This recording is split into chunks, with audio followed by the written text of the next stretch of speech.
아간의 불순종을 제거한 후 하나님은 다시 여호수아에게 아이성을 치라고 명령하십니다. 그리고 아이성을 멸절시키죠. 여리고성을 점령할 때는 모든 생명 있는 것은 다 죽이고 거기에 있는 모든 물건을 불태우거나 여호와의 곳간을 드려야 했습니다.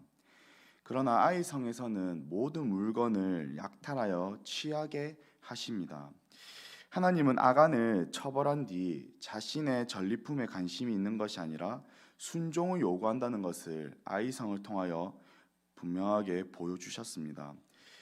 이스라엘은 이렇게 순종함으로 아이성에서 승리하고 뿐만 아니라 기브온을 치러 온 5개의 성의 왕의 연합군도 무찌르는 것을 볼 수 있습니다. 이 기세를 모아서 더더욱 전진하게 되고 가나안의 중부와 남부를 쳐서 승리를 거두게 되죠.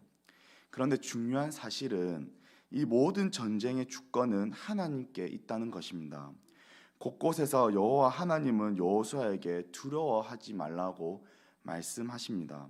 그리고 곳곳에서 여호와 하나님은 이스라엘 손에 그들을 붙이시겠다고 하나님은 말씀하시죠. 또한 넘기셨다는 말이 이 8장 1절과 여호수아 10장에 많이 등장하는 것을 볼 수가 있는데요. 다시 말해 여호수아와 이스라엘 백성들이 전쟁한 그 모든 것이 자신들의 실력이나 자신들의 군사의 숫자에 달려 있는 것이 아니라 하나님께서 친히 함께 하시는 전쟁이라는 것을 잘 보여주는 대목입니다. 그리고 이어서 이스라엘은 모세가 명령한 대로 에발산과 그리심산에 올라 축복과 저주의 율법을 낭독합니다. 하나님의 말씀을 알고 그 말씀에 순종할 때 가나안 땅을 차지할 수 있기 때문입니다. 오늘 본문에서 참 안타깝게도 여호수아와 이스라엘 장로들의 실수가 한 가지 또 등장하는 것을 볼 수가 있는데요. 바로 기브온 사람들과 조약을 체결한 것입니다. 하나님은 가나안 땅 사람과 어떤 언약도 맺지 말라고 하시죠.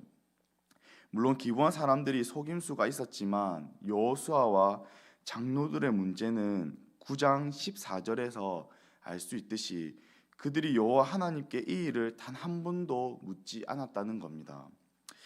동역자 여러분, 어제 이어서 오늘도 계속적으로 하나님은 무엇을 원하십니까? 순종을 원하시죠. 이 순종의 중요성에 대해 계속적으로 우리는 살펴보고 있습니다. 오늘 우리가 살아갈 때에도 마찬가지로 우리의 삶 속에서 하나님께 순종이 있어야 할 겁니다. 성경에 나오는 명백한 문제는 순종하면 되는 것이고, 그리고 분별이 필요할 때는 여호와께 우리는 물어야 합니다. 그렇게 우리의 삶의 모든 순간은 하나님께 전적으로 순종하는 삶, 그리고 순종하고자 잘 되진 않지만 하나님의 말씀에 순종하고자 하는 애쓰는 그런 우리의 삶이 되어야 합니다. 동물점 오늘 하루도 우리가 하나님께서 맡겨주신, 하나님께서 허락하신 그 삶을 살아갈 때에 하나님을 바라보고 하나님을 더 내가 주목함으로 하나님께 순종하고자 힘쓰는, 그리하여 하나님께 순종하여 살아가는 저와 우리 성도님들 한 분 한 분 되시기를 예수님의 이름으로 축복하며 소망합니다.